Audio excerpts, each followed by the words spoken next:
The Battle of Stalingrad killed nearly 2 million people and destroyed one of the most powerful armies ever assembled. But the whole thing was doomed before the first shot was ever fired. Germany was running out of oil, and Hitler gambled everything on one desperate push south to get more. Then he got obsessed with a city just because it had Stalin's name on it. Yeah, seriously. A side mission became the deadliest battle in human history. Out of 91,000 soldiers who surrendered, only 5,000 ever made it home. Germany took 90% of the city and still lost. So how did that even happen? Now, you can't exactly take command at Stalingrad, but some of history's most decisive battles weren't won on land. They were won at sea. And there's no better way to take the helm than with today's sponsor, World of Warships. World of Warships is a free-to-play naval combat game that's easy to jump into with friends. You command hundreds of historically inspired warships across multiple nations, from fast destroyers and cruisers to massive battleships, carriers, and submarines, each with its own role in the fight. The best part for me is how detailed it all is. The ships, the realistic water, the dynamic weather, it really pulls you right into every battle. And you know what? The timing could not be any better, because 2026 marks 250 years of American independence. The 250th US anniversary event is live right now through July 15th. It's a museum-style journey through American naval heritage where you battle through history, unlock paintings and videos, and earn exclusive rewards stage by stage. New and returning players,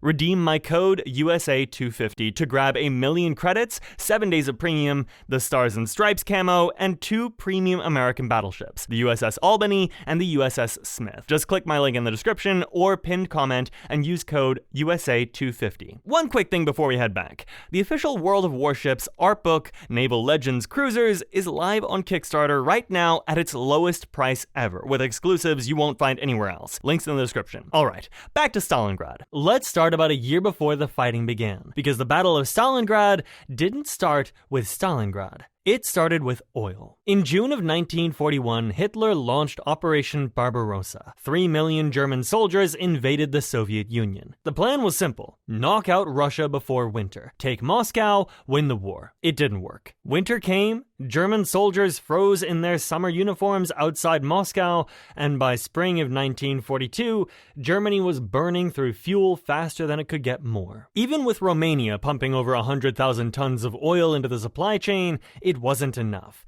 So Hitler came up with a new plan. Case blue. Forget Moscow, go south. Take the oil fields in the Caucasus down here, which produced 84% of all Soviet oil. He told his generals, if I do not get the oil of Maikop and Grozny, then I must end this war. This wasn't ambition, this was survival. Now here's the thing about Stalingrad. It wasn't even the main objective. Hitler added it later as a flank guard, while the real prize, the oil fields, got captured further south. One German general later admitted it was no more than a name on the map to us. But then, Hitler made the decision that would cost him everything. On July 23rd, he split his army in two. Army Group A goes south toward the oil, Army Group B goes east towards Stalingrad right here on the Volga River. Both at the same time. Both under strength. Both overextended. His generals weren't happy about it. Sir, we don't have the strength to attack in 2 directions at once. We have enough will. That is what matters. But the flanks will be wide open. We'll have Romanians and Italians holding the line. They don't have modern anti-tank guns. Then tell them to dig deeper trenches.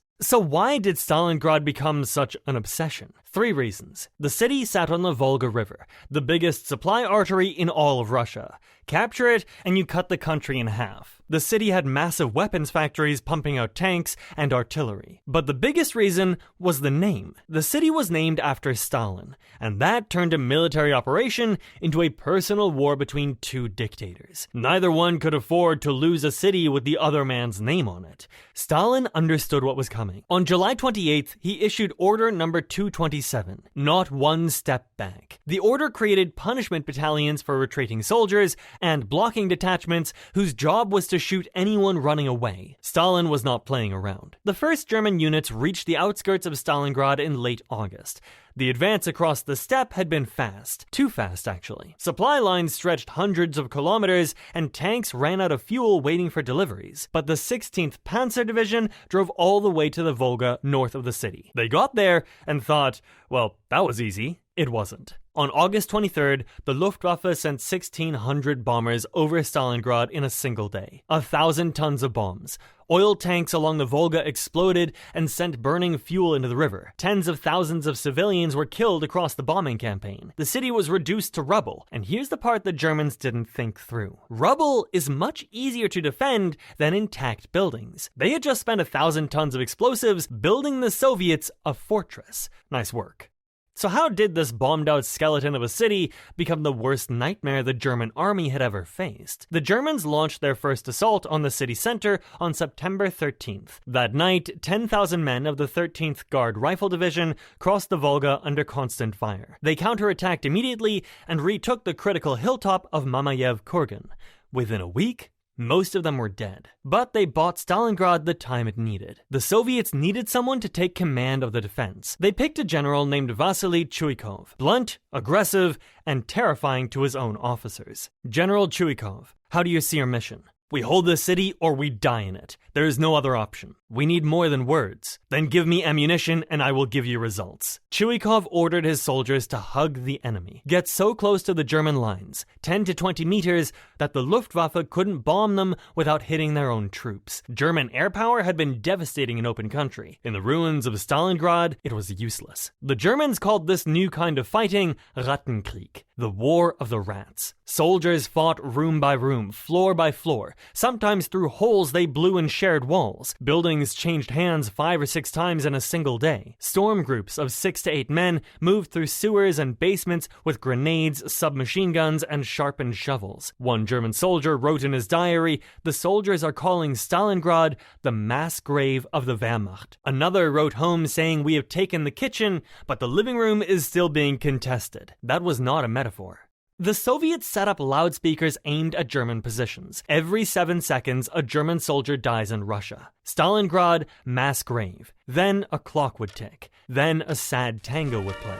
Day and night. The Germans called it the Tango of Death. Imagine trying to sleep to that. The battles at individual buildings became legendary. Mamayev Kurgan changed hands so many times that the soil afterward contained up to 1,250 metal fragments per square meter. No grass grew the following spring. Pavlov's house, a 4-story apartment building, was held by one platoon for 58 days. Chuikov joked that the Germans lost more men trying to take that one building than they did taking Paris. The grain elevator was defended by 30 Soviet soldiers against 2 German divisions for nearly a week. 30 men, 2 divisions. That's Stalingrad. A sniper named Vasily Zaitsev racked up 225 confirmed kills in 2 months. The Germans reportedly sent their best marksmen to take him out. Did the duel happen? Historians still argue. Hollywood made a movie about it though. So, it must be true. By mid-November, the Germans held 90% of the city, but they could not finish the job. Chuikov's army held a strip along the Volga,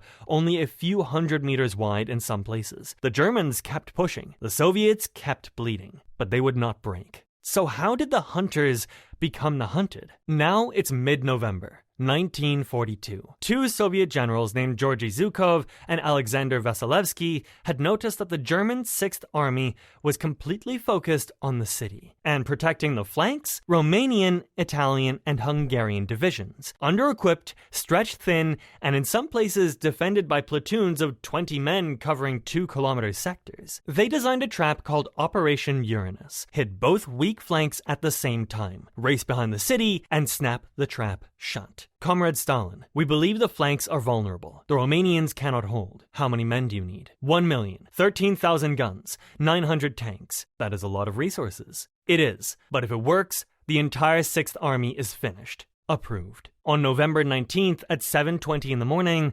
3,500 Soviet guns opened fire on the Romanian 3rd Army. The Romanians broke within hours. The next day, another force smashed through the Romanian 4th Army to the south. Both pincers raced toward Kalach. 4 days later, they linked up. The trap was shut. Roughly 290,000 Axis soldiers were surrounded. Largest encirclement of the entire war. Now what? Sir, the 6th Army must break out now while it still can. No, I will not leave the Volga. But sir, the army will be destroyed. Göring, can the Luftwaffe supply them by air? Absolutely, my Führer. 300 tons a day, no problem. See, the Luftwaffe will provide. 300 tons a day with what aircraft? I have given my word. Spoiler, his word was worth nothing. The 6th Army needed 300 tons a day just to survive. The Luftwaffe delivered an average of 94. They lost 488 aircraft trying, including a third of their Eastern Front transport fleet. Göring had made a promise with other people's lives and other people's planes. In December, Field Marshal Manstein launched a desperate relief attempt called Operation Winter Storm. His tanks fought to within 48 kilometers of the pocket. Soldiers inside said they could see the flashes of Manstein's guns on the horizon, that close. But Hitler refused to authorize a breakout, and a Soviet counteroffensive forced Manstein to pull back. The rescue was over. Now it's January 1943. Inside the pocket, the 6th Army was dying. Temperatures hit -40. Soldiers ate horses, then dogs, then cats, then rats. Typhus and dysentery tore through the ranks. Daily bread rations dropped to a few ounces. The army that had conquered France in 6 weeks was starving to death in basements.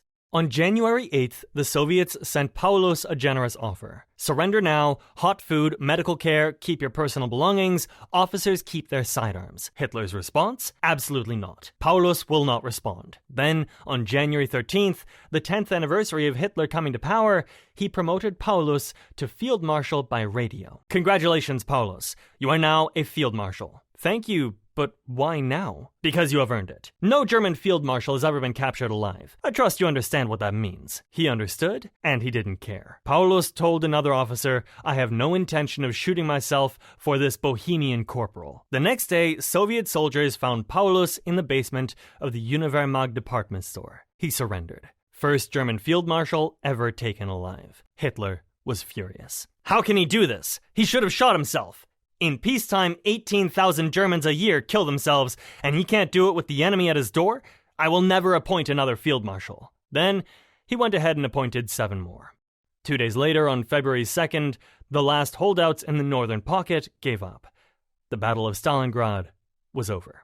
The numbers are staggering. Soviet casualties reached roughly 1,100,000. Axis lost somewhere between 750,000 to 850,000. Tens of thousands of civilians died. Combined, nearly 2 million casualties in one battle over one city. Of the 91,000 who surrendered, most were already half dead.